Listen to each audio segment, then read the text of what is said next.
Bye, Bob. I think we're live. Hello, Hey. everyone. Happy Wednesday. I'm Christina Pan, and welcome to my LinkedIn Live podcast.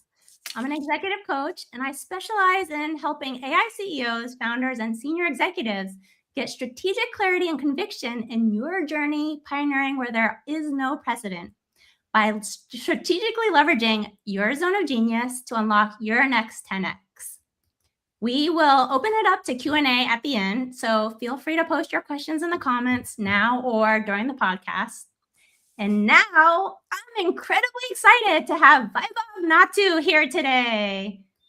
Vaibhav is a fintech innovator and founder and CEO of Alpha InvestTech, a startup dedicated to transforming corporate treasury through AI-driven automation. Vaibhav is at the forefront of scaling AI applications within the CFO organization, bridging the gap between complex siloed data and optimized investment performance.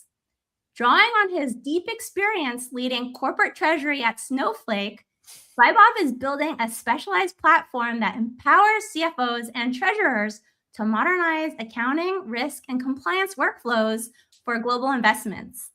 He brings a unique practitioner-technologist perspective to the field, backed by an MBA from MIT Sloan and an MS in electrical engineering from the Indian Institute of Science. Vaibhav and I were actually classmates at MIT Sloan over 20 years ago. Vaibhav, we are so wise. Speak for yourself, Christina. I'm still learning. We're definitely wiser. Which makes this conversation especially meaningful because we're now seeing what it looks like to take that depth of experience and apply it in a completely new arena. We hear a lot about AI founders, right? We hear far less from the ones who have already operated at the highest levels like Vaibhav. So for you, what if your 20 years of experience isn't just an advantage, but something that compounds into your highest leverage decisions and outcomes? That's what we're exploring here today. And Vaibhav and I hope to share non-obvious insights that could spark possibilities for you too. Vaibhav, welcome to the show. Thank you so much, Christina, for having me. And that was a very impressive introduction. Well, I have a very, very impressive guest, so it makes it easy. Thank you again. Yes.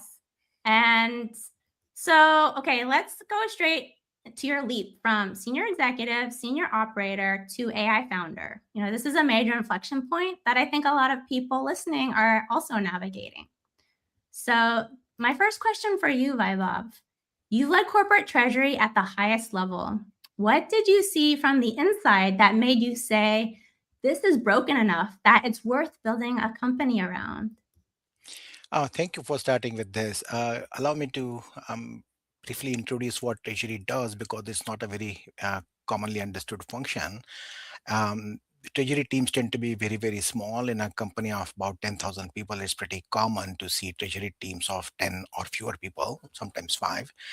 And as such, these teams, they work as glue, connecting internal finance and strategic organizations such as tax and acquisitions with external organizations like transaction banks, asset managers, and so on and so forth. So their job requires them to collect lots of information from lots of different sources of information and make decisions on them really, really quickly. Same day, sometimes within hours, sometimes within minutes. But because of the diversity of sources of information they get, a lot of time is actually spent on gathering and analyzing and synthesizing data. That's where the treasury team spend a lot of their time, when it would be better for them to actually spend time on being able to drive insights out of that data and making thoughtful decisions out of that data. So this is really the main problem that Treasury has faced for many years now. Okay, and to take a step back for people who don't know what Treasury is, even though I know this is, tailored for an audience who does, you had explained to me that the Treasury, you're like a portfolio manager, is that right? Yes. So as treasurer, my most recent corporate job was as treasurer of Snowflake, where we managed or oversaw investments of about $4 to $5 billion in fixed income investment portfolios.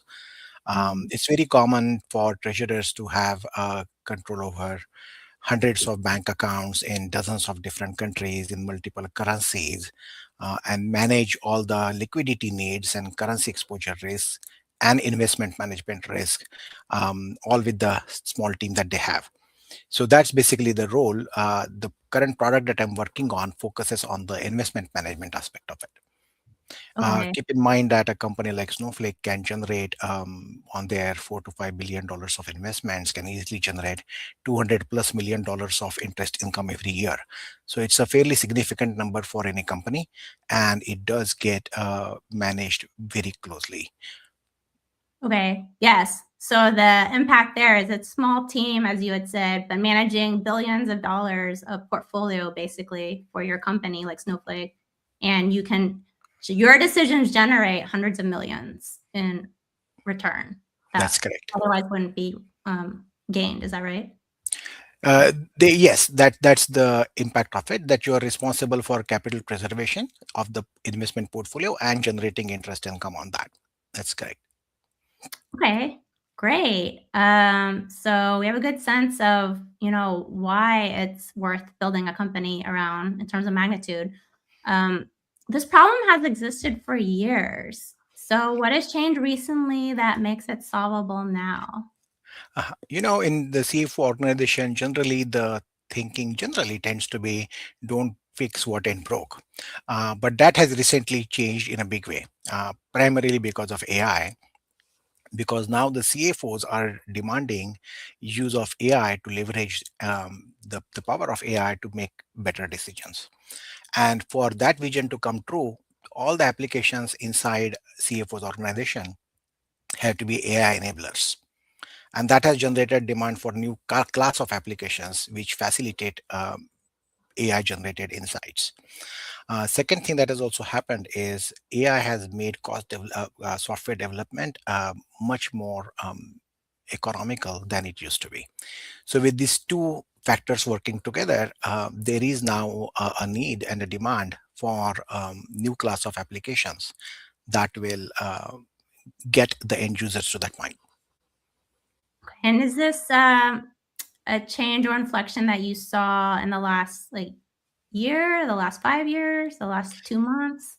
Uh, well, AI actually has been around for 30 plus years, and until very recently, 3 years ago, machine learning was really considered the same as AI.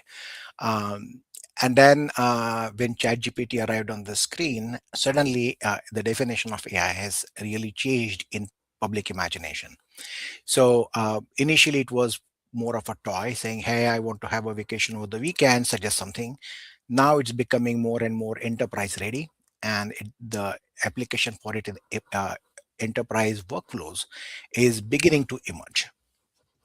And, the, Mm, yeah. and I believe there is much more potential for it. Of course, the hype would make you believe that everything is already there. It's not. We are still in the beginning phases of it, but it's an extremely powerful tool. Yes, definitely on the enterprise ready aspect of it. And so I imagine, a lot of smart people could tackle this space, but not everyone has your unique combination of experiences and your unique zone of genius, your personal zone of genius. Why are you the right person to solve this? So, I like to think of this as a Venn diagram of three circles, each circle being talent, opportunity, and passion. So clearly, I've been a practicing treasurer for 20 years. Prior to that, I was a software developer for 10 years. So I definitely know how to develop treasury software. Um, Opportunities, again, I've been treasurer for 20 years. I've experienced these problems myself firsthand.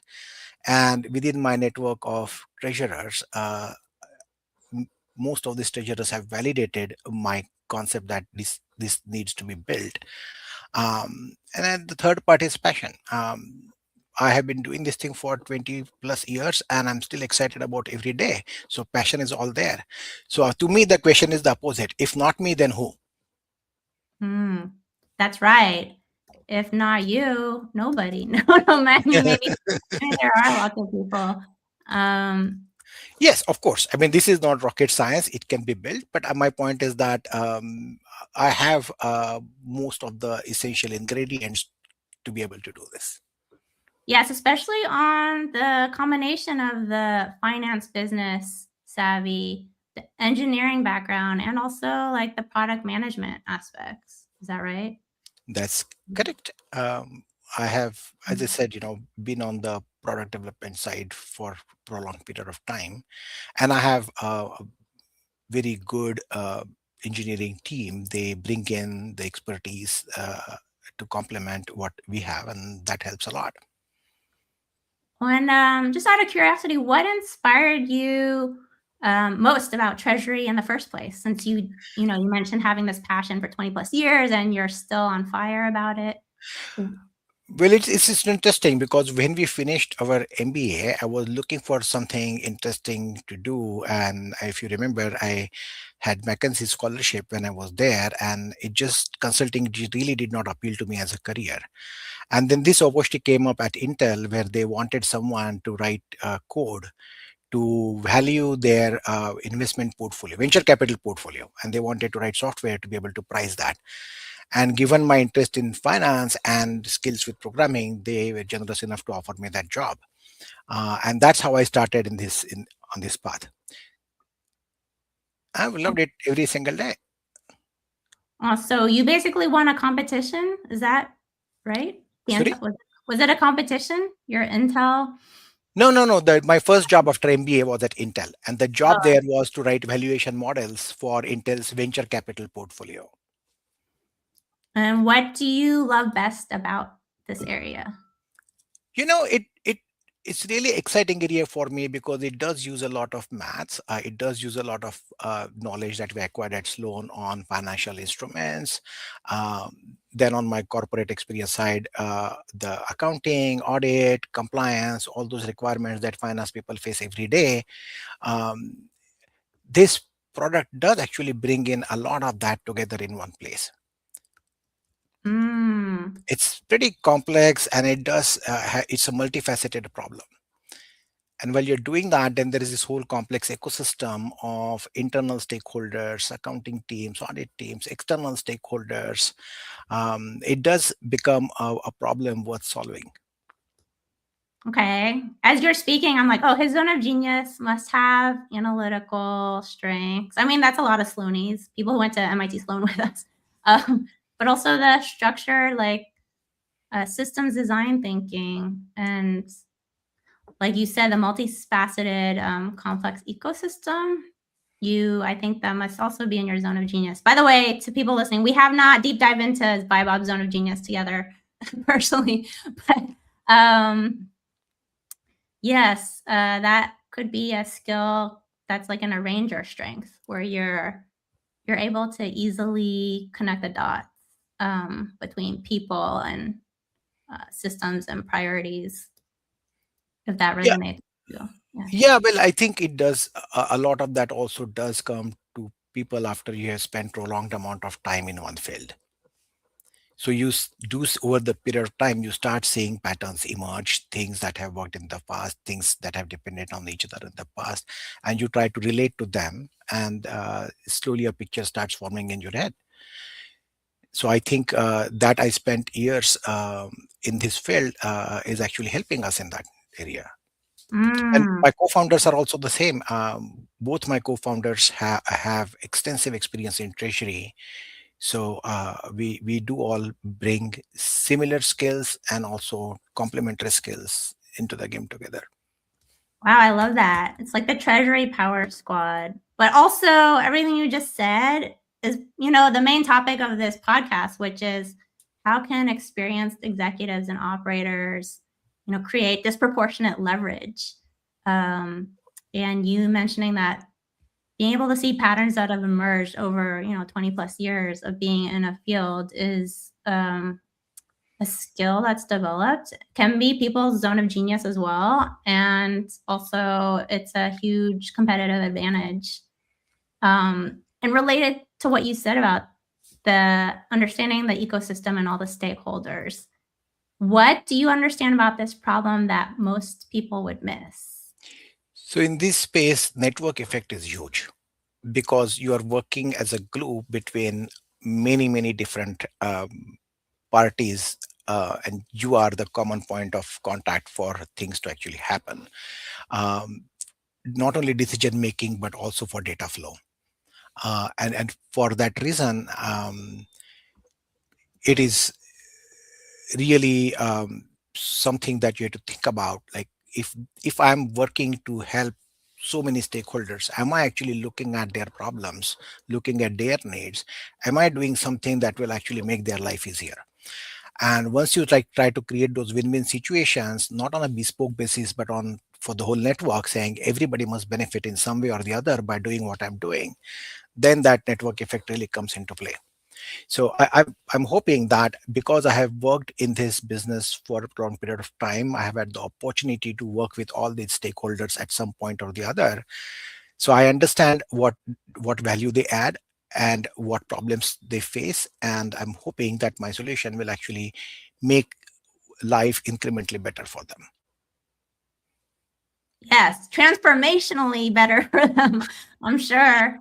And could you explain a layer deeper on why network effects, all that you just said in particular, is like a key to a successful AI product, like you're Sure, trying to measure? sure. Any change comes with a risk. So when you are trying to implement a new system, you're asking your fellow treasurers to look at this product. We have to see what is it that they are currently looking for, and figuring out a way to make it happen, just because there is no easy way to do that. So what is it? I mean, will my problem solve will my solution solve a real problem for them? Then I'm working with asset managers. They manage billions and billions of dollars, sometimes hundreds of billions of dollars, and they have a business to run.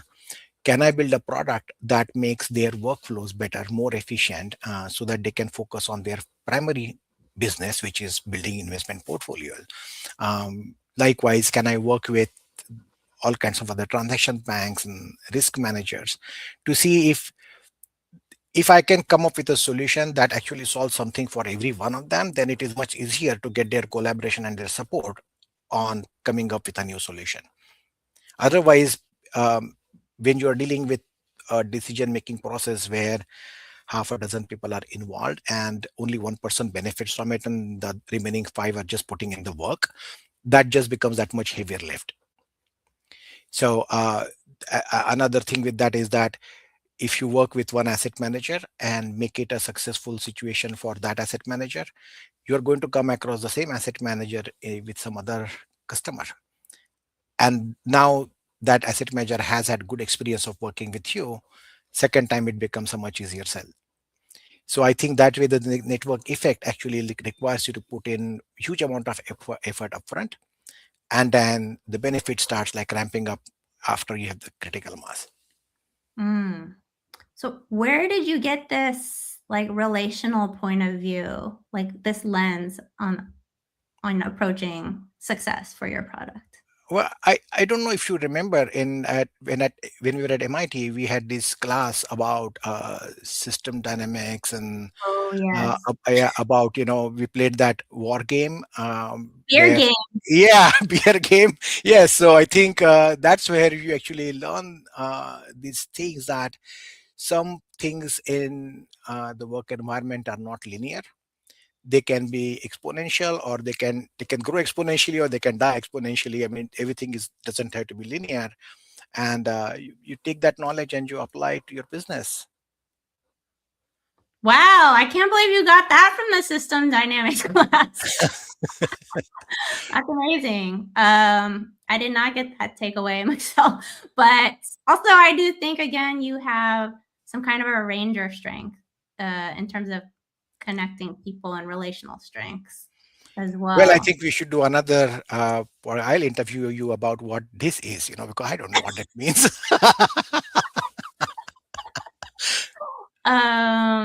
But you know what? It makes complete sense to me too that this is the approach you're taking in terms of trying to create win-wins for, everyone, a stakeholder in the network. Because it just also amplifies and compounds. And also just like at the core of it, a lot of good things are by word of mouth, right? And so if someone has a Yeah, good experience, it'll spread by word of mouth. And same thing. I mean, absolutely right. You nailed it. What works on the alliances side also works on the sales side. That once a few customers have positive experience of using the product, that gives you much better ramp up with the next five and the five after and the 100 thereafter, right? yeah, So that network effect is huge. yes, and it just builds. Yeah, and it's Builds. not quite the same as like B2C software, B2B software, that too, a system of record software, finance software.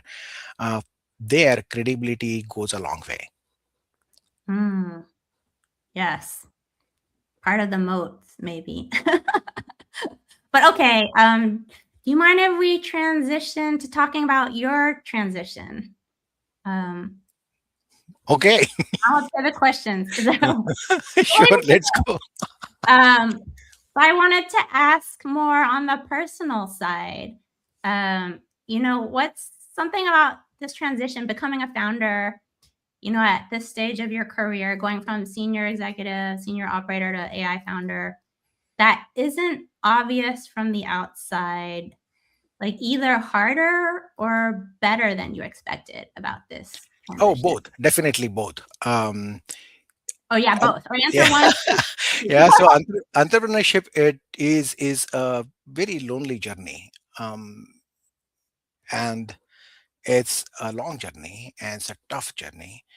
But I've been very fortunate. I have two other great co-founders, so I don't feel lonely at all. And then there are some great advisors, yourself included. And then there are sponsors, investors, potential customers. They have been very, very helpful. So the thing is, while it has been a tough experience compared to a regular corporate role, it's also been great because the minute I took the first step, then the universe conspired to make me successful. Every now and then I need some help, and then help comes pouring from friends, advisors. There is a lot of stuff in entrepreneurship that I had no idea where to begin, but I asked and somebody volunteered to help. So it's been very, very rewarding in that sense as well. Yes, and I think you had said to me about, when you set your intentions, the universe conspires to help you. Or I mean, there's also a internet meme quote about that too that I also love that. Um, yeah, to not necessarily worry about how you're gonna get there, but know that trust that you're gonna have the help along the way. Um, and out of all that, what would you say is the hardest part about being a founder so far? Oh, well, I think I won't name one thing as the hardest, uh, because as an entrepreneur, you are responsible for the entire outcome. It and every day there are 20 variables in the equation, and they keep changing on you. So the thing is, it's a game of juggling multiple balls in the air every day, and every now and then you drop a few, and then you pick them up and you run with them again. That's the journey. It's a long journey, but it's a journey nevertheless, and it's a good thing if you can actually like enjoy the thrill of it and the excitement of it and the experience of it, because that's what makes it worthwhile. I wouldn't say that there is one thing in it that is so hard that I wish it were not there. Right? It's And definitely it's a very encouraging experience. Yes, and what's hard can make us stronger too. Yeah. So yeah. Well, of course, I mean, if I could go from zero to $100 million in 3 weeks, that would be lovely. But that only happens once in a rare while. That's I what am makes this no challenge. limiting beliefs as it's possible. Yeah. Um, so was there anything that almost stopped you from doing this? And Yeah, how I did mean, this is not my first rodeo. I tried to do startups way back in 99 to 2002 timeframe. And oh, then I didn't know I, that, by the way. yeah, so before Sloan. And then that's where I realized that doing a startup is not just about building the app. You have to build the organization, you have to build the business, you have to be able to sell, you need a license, and all of that stuff that we've been talking about. Um, Do you and mean you founded startups before? yeah, I did too. Yeah. Wow, Vaibhav, I didn't know that. Okay, go ahead. Yeah, well, that was a long time ago too. Yeah, but then that's when you realize that it is a long commitment. It's a full-time commitment, and it can be your only commitment. It takes so much from you that you better not have other commitments to have to look after at the same time. So I actually ended up waiting for about 20 years for that time to be right in my life. Now that all the stars are aligned, I'm all in now. Oh, wow. Okay. So you're basically a third time founder. Yes, but I will say the first two were half-hearted attempts, right? Because I did not have all the stars aligned, and I did not meet the criteria for making that my only obsession in life. Now I can. Okay. And I mean, you were building your founder muscle though, as I heard the CEO founder of Applied Intuition talked about that, like building your founder muscle, and that's why he think his third company was, way more successful. Yeah, so it does help because the first time, whatever problems we had, like knowing that building the product itself is very exciting and fun, but I do need to find customers and I do need to find people to invest in my company, and I do have to make PowerPoint slides, which I absolutely do not enjoy making, but that all is a required aspect of being of an entrepreneur and a founder. And because I've done that in the past, I was mentally prepared to be able to do that now. Yeah, they were very important stepping stones. So 20 years later, that does seem to be true. Yes. yes. And so then on the flip side, the positive side, what has been most fulfilling for you in this journey so far? Oh, I have never been happier than I am right now in my work life. This is what I was meant to do. It brings in everything that I have learned over the years: technology, programming, products, fixed income investments, building network of alliances, and all that stuff that I have acquired in bits and pieces here and there over my life. Now I get to put it all together because in a structured corporate job, it's very, very difficult to find such opportunities where you can do all of the above. So definitely, this is something I am totally enjoying doing. And I think, honestly, entrepreneurship also gives you somewhat better control over your destiny Oh, and for better sure. ownership of your destiny. Yeah. Yes, yes, the ups and the downs. But that is what a lot of clients talk to me about is wanting to be in control of their life. you know, Well, I think I will take that with a caveat that control is probably a strong word, but that's right. That's right. Because there's a lot. but I mean, as an entrepreneur, I have to be ready to do anything that I cannot afford to hire full-time help for, right? Um, so that's why I won't say that you are in control of your destiny, but you definitely have more direct control than otherwise. It's all relative. Yes, yes. It's the most in charge of your own life one could be, I think. Yeah. Um, entirely agree. And just curious back on the last question, what were you waiting for to have this clear window to fully dedicate? Was it, most of your family responsibilities are now out of the way, or what about your inflection point for you that other people might be able to relate to? Well, it's a lot of that. I mean, remember that when you are starting off your career, you do need some. I remember when we did MBA, we needed to put in a lot of money to get in, right? Likewise, if you want to do entrepreneurship, you have to be ready to invest some money into it. You have to be ready to like go on for some time without getting any salary. You have to have people who are going to jump in the team and be able to trust you with the decision making. For example, my co-founders, I just spoke with them saying, this is what I'm building. They want to take a look at this. And one of the co-founders looked at it and said, wow, this looks really nice. Maybe I can help you 1 hour a day or something like that, maybe 1 hour a week. And then 2 weeks later, he was like, "Oh, I'm loving this so much, I want to join." And he invested and became a co-founder.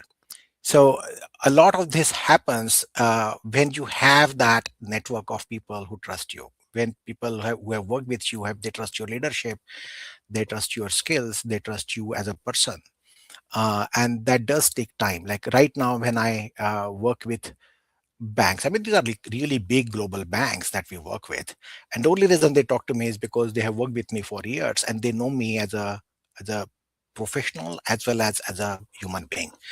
And the same thing happens on personal side as well. When you are raising your family and sending them to school or what have you, buying your first house, there are a lot of personal responsibilities that you take on looking after your parents, and everybody's life situation is different. So when you actually get to a point where you think that it's never going to be perfect in that you're always going to have some personal responsibilities, you're always going to have some financial uncertainties, you're always going to have better corporate job offers available to you, but you still get to a point where you go like, okay, now I have reached as good a point as I can get to, where I can take the plunge and make that entrepreneurship decision now, because the alternative is to keep waiting and waiting forever and never taking the plunge and then live with the regret for the life. So I reached that point where I felt that I could make this decision now because this was as good timing as it ever gets, and then there was no hesitation. And then there was no hesitation. Is that what you said? No, yeah. I mean, I made the decision very patiently, and now I'm all in. Oh, I love that. 200% all in. I mean, I personally also think that that is the best way for, your best outcomes is to give it your best in general. I mean, same for myself too. And actually related to what you just said again about things that are disproportionate leverage for, experienced senior execs and operators is, having built trust and a network and important relationships over the last, right, 20 plus years. I can totally relate. Same for me too. Um, the question I have for you is, for other founders or people thinking about becoming a founder, coming from a senior operator background, what are the biggest advantages of having this depth of experience? Well, in my mind, having that length of experience teaches you humility and respectfulness. And that helps you make more reasonable, more practical plans. Because remember, in startups, mortality rate is very high. So when you actually make, sorry? You said mortality rate? Yeah, I mean, 80% startups die in the first couple of years, Yeah, right? right. Or So, more. so More or than more, or more. So if you want to improve your survivability, if you want to do well, then you have to be able to make practical, reasonable, sensible decisions, and that cannot happen if you are not being realistic. So I think experience does teach you that. Second thing with experience is that you develop a knowledge base. So right now, clearly everybody's talking about AI. Clearly everybody's excited about it. But you also have to be super careful about how AI works, what it does not do, where to apply it, in what context, for what reason. And that kind of maturity and experience comes when you have seen lots of these iterations of technologies where you think that, oh, this technology is going to change the world, and then after some time the experience is less so. Not that, I mean, technology has improved significantly in our working history, so AI is also going to be one big leap forward in that. But if you don't apply it carefully with the benefit of your experience, then you dramatically reduce your chances of success, because as it is, you are playing with a big unknown. AI is new to everyone, and then you are not using your judgment about where to focus your AI efforts on. So I believe I have been playing with this technology for many years now.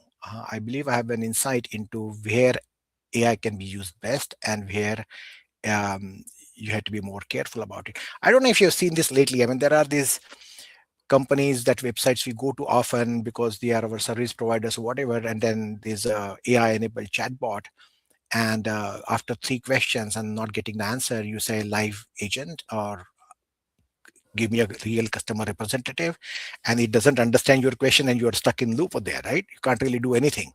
So you definitely don't want your customers to have that kind of experience because you were not thinking this through about what's going to be the strategic impact of taking a certain approach. So you have to be really sure in your mind about whether you're going to use AI for your back-end mathematical work, or are you going to use it for your accounting work, or are you going to use it for risk or for customer interaction, and why that is the best use of AI. That depends usually on the nature of the business that you are in, the nature of the product that you're trying to build. I believe with that experience that I have built over the years, I have a good sense, and I'm hoping that that will prove valuable for the product. Okay.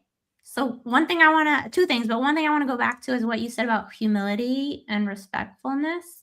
Um, by the way, I might see having to be realistic could be a reframing opportunity. I think it depends on, because founders also are going to be not normal, like not the average person in some ways, right? So there's some aspect of not realistic slash, having crazy ideas. That's how you're innovating. But on the humility and respectfulness, why do you say that? Or is there an example of why that has been a key advantage? And I do agree, like, right, having a ton of experience, people have been smacked down by life. And so we do learn humility as an experienced exec. But why that in particular? Did you say that? Um, well, I mean, let's just give our own example. The two co-founders that I have, I've known them for decades, and I've worked with them for many, many years. Um, I respect them because I know them to be solid in what they do. Between the two of them, I know who is better at what angle and who is better at some other angle. I can use them Mm, for their best strengths. And I do think that I have surrounded myself with people who are very, very good, and they are not better than me in every respect, and I'm not better than them in every respect. If I can actually be a fair judge of this is where my co-founder is good at, then I'm going to let him run with that. But for me to be able to do that, I have to first respect him and acknowledge that he's actually good at this. If I'm not respectful, I'm not going to delegate any decision to anyone ever, because by definition, I must be the best person to drive everything. So delegation requires you to have the confidence in someone else that they are actually good at it. That's yeah, my point of being respectful.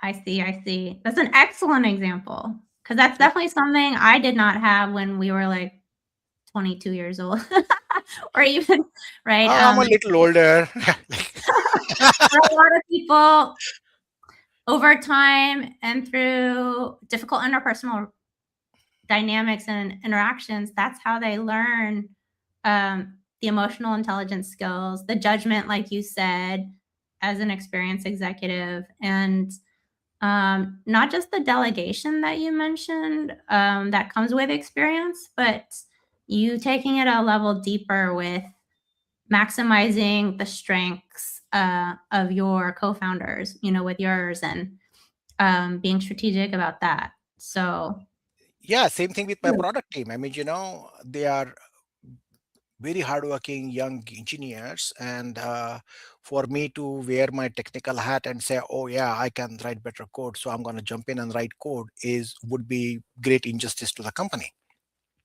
I have to acknowledge that for the programming work today, they are better suited than I am, and by letting them do that programming independently, I can actually free myself to do other things that I'm better suited to do.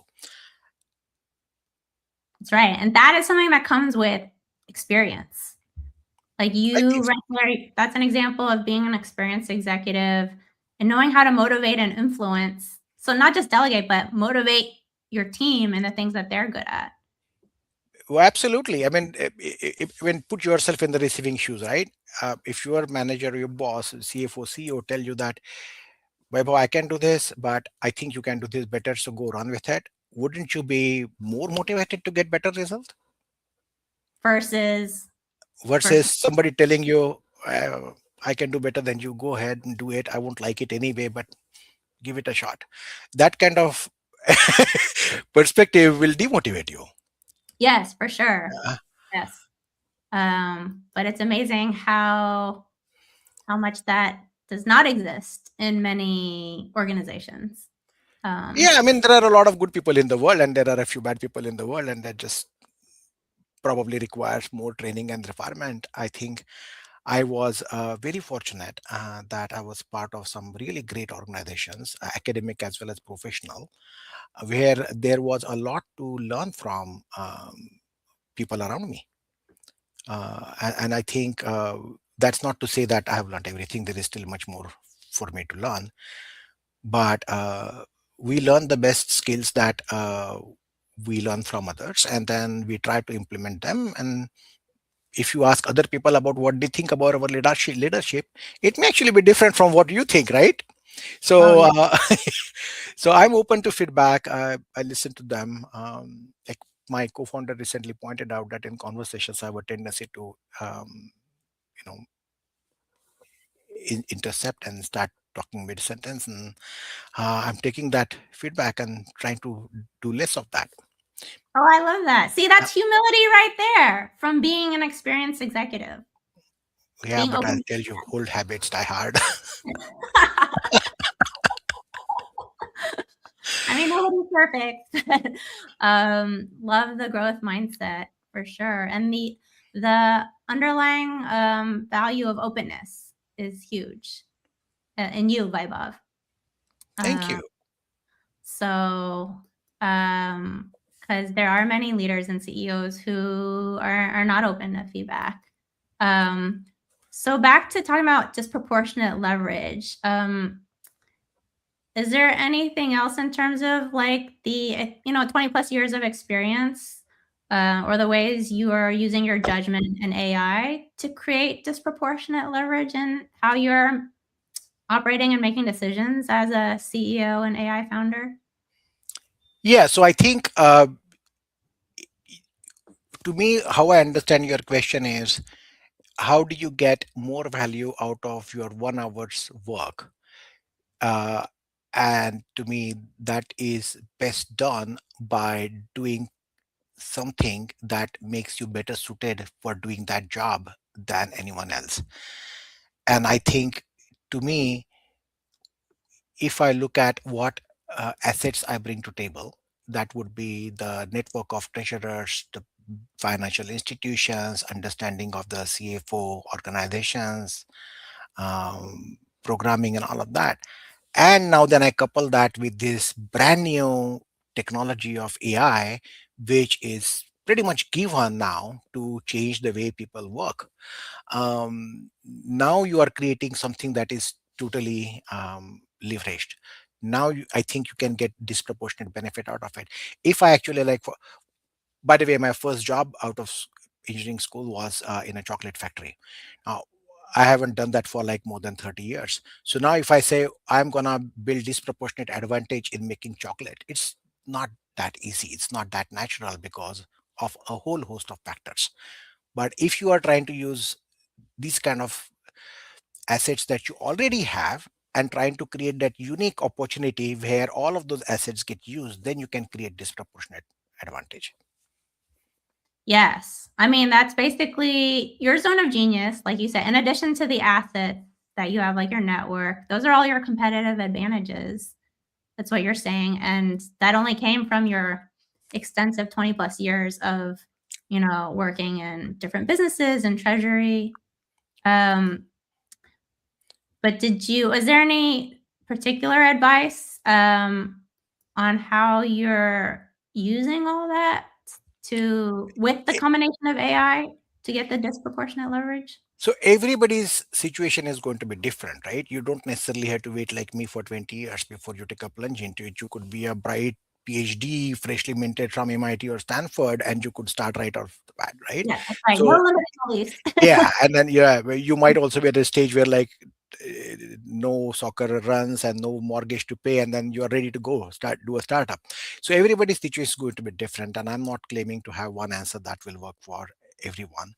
Um, but AI is, again, I will, at the risk of repeating myself, AI is a game changer, uh, and the disproportionate advantage you actually get from, even in the competitive field in that, is that for existing entrenched applications, it's really, really difficult to retrofit AI into it. But for new companies, there is tremendous advantage because they actually start from scratch. So their architecture is designed to leverage AI. Another thing that AI has done is AI has dramatically reduced the cost of software development. So now capital isn't as much of a barrier as it used to be for building a startup. I mean, again, there are these AI startups which are starting with like $100 million in capital. I'm not talking about them, but there are plenty of applications that you can start developing at a relatively low cost, and you can develop them really, really fast. We have been working on this for less than 1 year, and we have a fully functioning working application, design customers. We have SOC 1, SOC 2 certifications. All of that was done in less than 1 year. And I think hugely thanks to AI. So AI does actually give a disproportionate advantage to entrepreneurs like us. And by the way, I do think that existing companies have a tough challenge to retrofit AI into their existing products and platforms, but they still got to try, because if they don't try, then the next generation of companies are going to give them a run for their money. Right, so do you view your company as like one of those new companies that is Oh, helping it's less than 1 year old. So by definition, it is new. that is trying to help existing companies retrofit? How do you No, so view? if you actually imagine this, if you have a product that's been out there for 10 years and is built on old architecture, you have 100 customers data sitting there over 20 years. Now if you want to change your architecture, you are risking a huge business, and you're going to incur a huge amount of cost that you can't justify, because the new architecture doesn't by itself give you any new features, right? And you are disrupting an existing working business model. So that's why it becomes so challenging for existing big product bases to retrofit themselves with AI, Yes. because AI doesn't do things magically. You have I to mean, actually every build. incumbent has these issues in Sorry? general. Every incumbent has these issues. Yes, absolutely. Which is why, I mean, again, I'm not an expert in this area, but ChatGPT came out of where? It did not come out of a large company. Yes, that's right. Yeah. So is that you? You're the next OpenAI for Oh, treasury. oh no, no, no. I think I'm too humble to be able to even dream that. ChatGPT is truly, truly impressive for how Mm, they shook the world. And yeah. now I think there are equally impressive other companies, more or less, who are also trying to reimagine AI.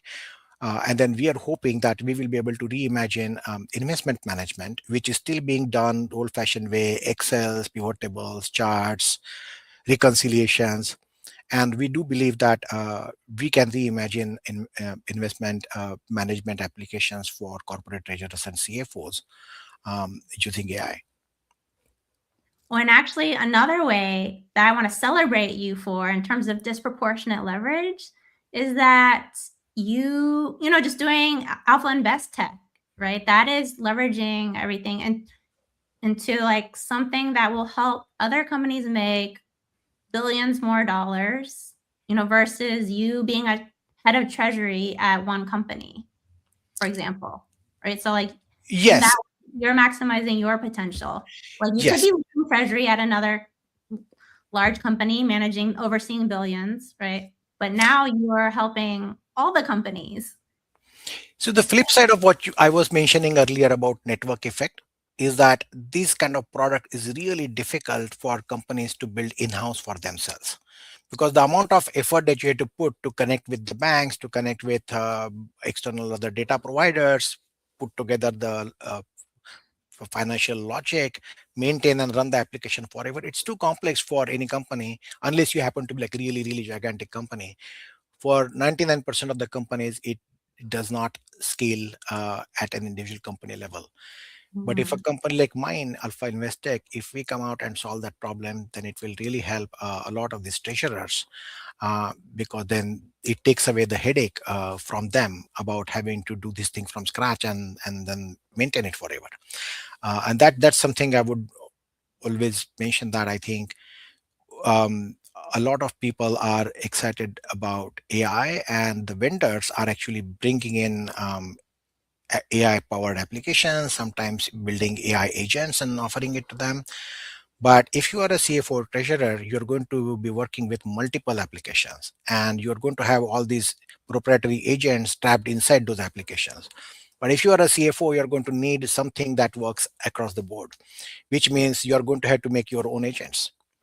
The CFOs and the treasurers are going to have to build their own agents or have their teams learn how to make agents. And it does sound scary, but it is actually not. I mean, just take one step, go to ChatGPT and ask, how do I build an agent to get data from my banks and to get data from my asset managers, and start from there. I mean, take one step and slowly build from there, because in the end, you will end up building your own agents to be able to make those decisions that you need to make. And that's why I think in future companies will also find it beneficial to work with vendors who actually share the same vision and want to see the same thing happen. Because I can totally see that I am solving only one part of the problem that treasurers usually are responsible for every day. I'm not, my application doesn't do everything that treasurer does. It So could for, though. they could, but in a multipolar world, usually a treasurer is going to have a suite of applications, CFO is going to have a suite of applications, and they need all of those applications to work together. And old days, it used to be like years of effort spent on interconnecting applications, APIs, integrations, and such. Now these applications are going to work by having these agents interact with each other, because the big difference between you know old style integrations and these agents is agents can actually make decisions. And for that to happen, each of those applications have to have agents, and those agents have to be willing to talk to the agent that you have. So I think companies will start now looking into companies, vendors rather, whose agents are built that way to collaborate rather than to work in isolation.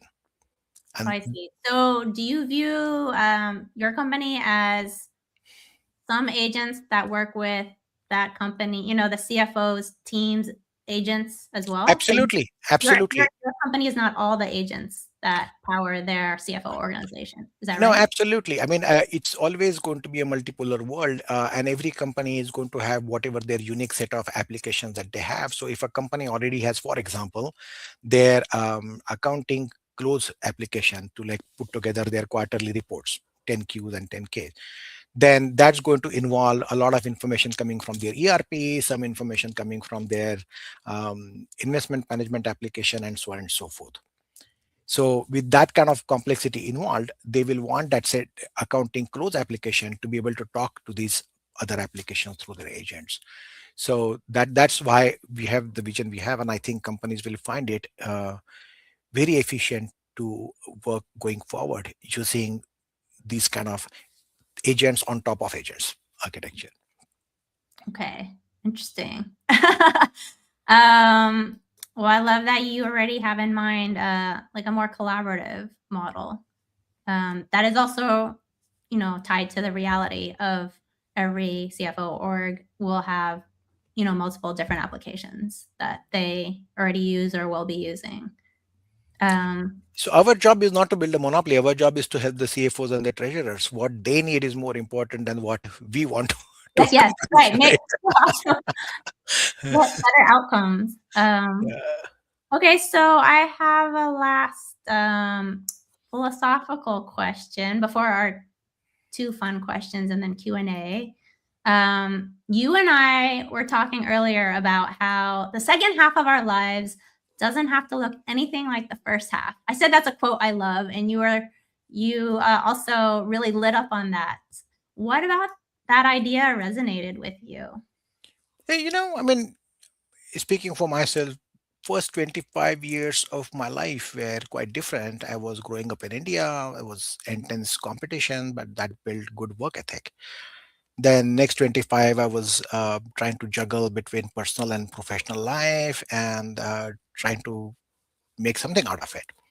Uh, I think now next 25 will build on everything that I've done so far, and hopefully my destiny will reveal itself. All along we've been working on like looking for the purpose or the meaning of what we've been doing, and I think the next 25 years will probably reveal that destiny to us.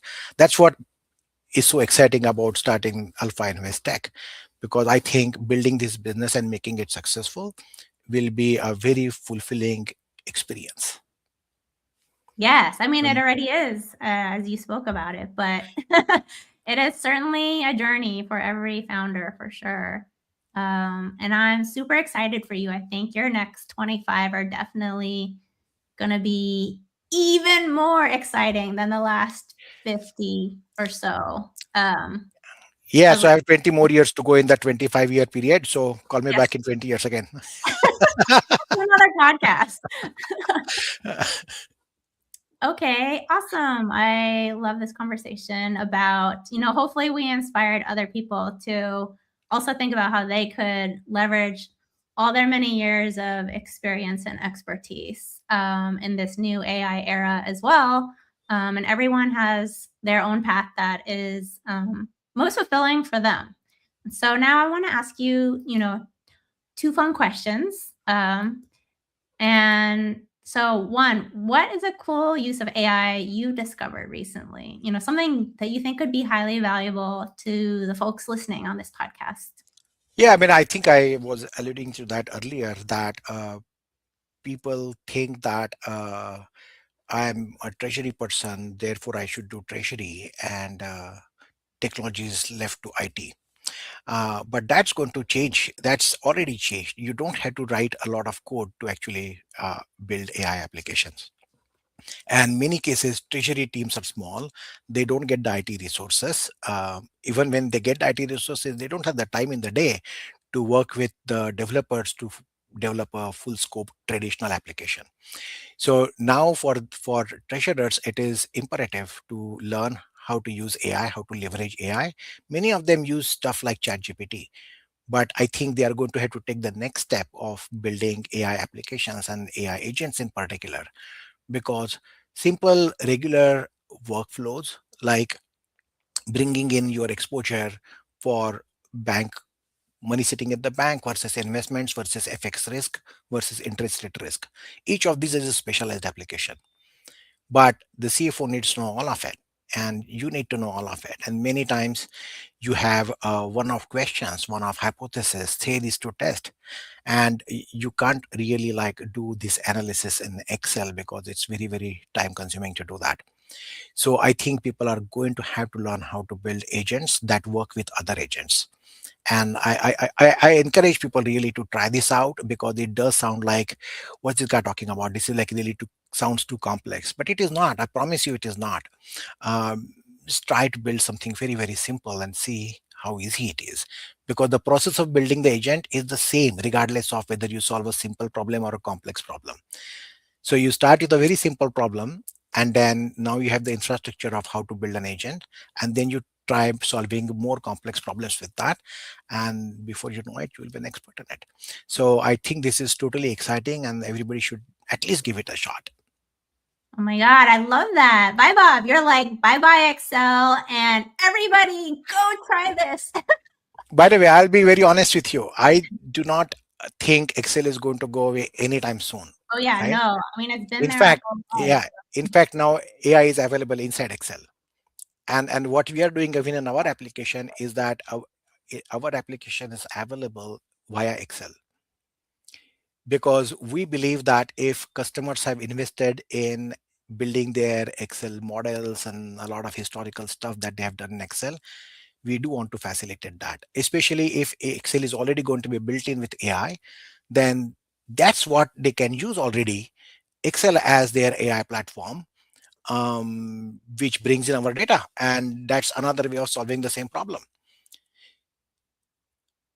So, okay, is there, I mean, one sub question to this is, do you have a quick answer for where is the first place people should start? Or maybe they can just contact you on LinkedIn or you write a post or or you do a podcast about this. Because I could see it being, overwhelming or intimidating for people. Yeah, well, so let's start with people who are responsible for managing investment portfolios for their companies, or asset managers, and anyone related to the topic that we've been discussing. And I would welcome them to share their ideas, their experiences. I can share a link Oh, I in this. meant like in terms of the AI agents, because you said they should Oh, where create to their. start with AI agents? Yes, Oh, yes. I think it's pretty easy. Go to any of your favorite LLM agents like ChatGPT or Claude.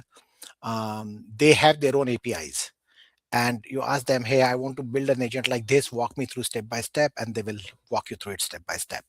The good thing is now these APIs between ChatGPT and Claude and Perplexity and all others, they all work well with each other.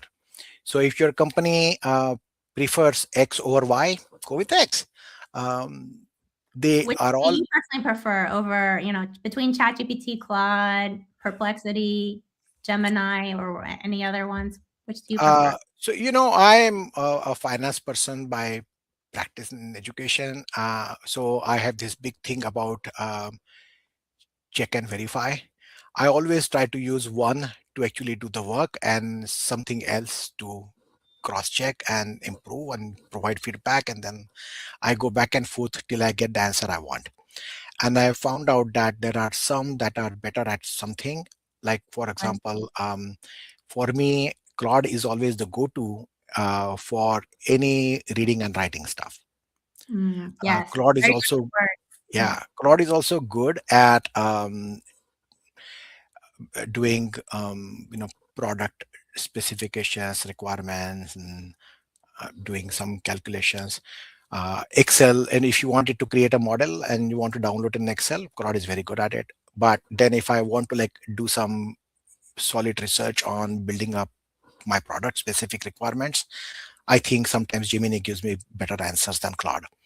So then it always helps to have cross verification done between them.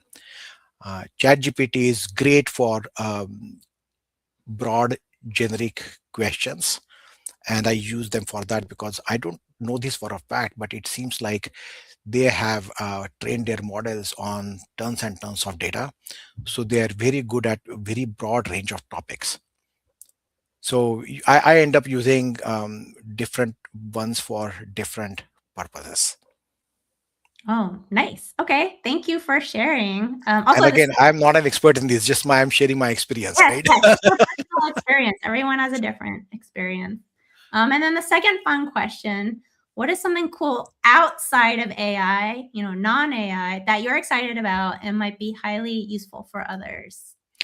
I would certainly say that's quantum computing. This is a very, very interesting emerging topic. It is fundamentally based on quantum mechanics.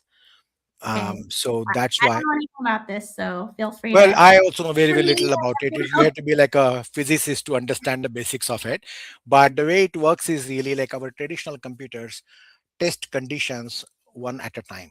Like our podcast was going to start at Wednesday 2 p.m. So it will check, is today Wednesday? No. Okay, then discard. If it is Wednesday, then is it 2 p.m. yet? If yes, then do something else, discard. But quantum computing allows you to test multiple conditions simultaneously. And that makes AI computations incredibly fast, because what AI really does is it's testing for multiple patterns simultaneously, right? So quantum computing is going to make AI incredibly faster and cheaper. So when that happens, two things will happen. CFO organizations will find it much more cost effective than it is right now to run AI. And then their vendors like us who are depending on AI, our costs also come down, and then we can pass on that benefit to our customers. Which brings me back to my topic that for CFOs to benefit from that, they have to use vendors like us who will eventually benefit from AI and will be able to be in position to pass the benefit to them. But I think that's for this reason, I think quantum computing is going to be like the next big thing. So then everyone won't be like talking about worrying about how many tokens they're using or, Yeah, none of that resource constraint. Oh, it that's will become a exciting. non-issue. Yeah, Okay. Lower costs are always a and great speed technology accelerator. and speed. And speed. Yeah. Okay, so Vaibhav, for people who want to stay connected with what you're building or who are interested in investing in your company, what is the best next step for them? Are we sharing, Christina, the link I shared? Oh, yes. Yeah. So We we will are going to share a link include. in the show notes. Yes. Yeah. So if you are looking to reimagine your investment processes and to use AI in your treasury workflows, if you have interest in these topics, if you would like to learn more or discuss more, we are including a link here to help you book some time with me. I'm always happy to pick a call. We can brainstorm, discuss. I'll try to understand your particular problem situation, and maybe with some collaboration discussions, we can come up with a way to help you. At least I will learn something new about what people are experiencing and try to come up with a product that addresses those needs. So I would very much welcome to learn more from you on that. And again, yeah, don't expect a sales pitch. I've never been a salesperson. Think of this as a discussion among people who have interest in similar areas to see if we can talk and create something valuable. Oh, exciting. Yes. So if anyone is interested in learning more about what Vaibhav's working on, we will definitely include the link in the show notes. It's from his website where you could book a 20-minute call to see if anything useful might emerge out of your conversations. And for anyone who would like to connect with me, I specialize in helping AI CEOs, founders, and senior executives get strategic clarity and confidence in your journey, pioneering where there are no precedents by strategically leveraging your zone of genius for your best outcomes. So if you're navigating self-doubts or second-guessing your decisions in a high-stakes inflection point, and you want to leverage executive coaching and a personal sounding board, the best next step is to reach out to me directly or book a call on my LinkedIn. And so now let me check if there's any Q&A from the audience. I don't see any comments or questions in the comments. But again, we welcome you to reach out to Vaibhav after, because he said many interesting things that I think will spark questions from those, especially in the CFO and Treasury arenas. And so, yes, we will wrap up.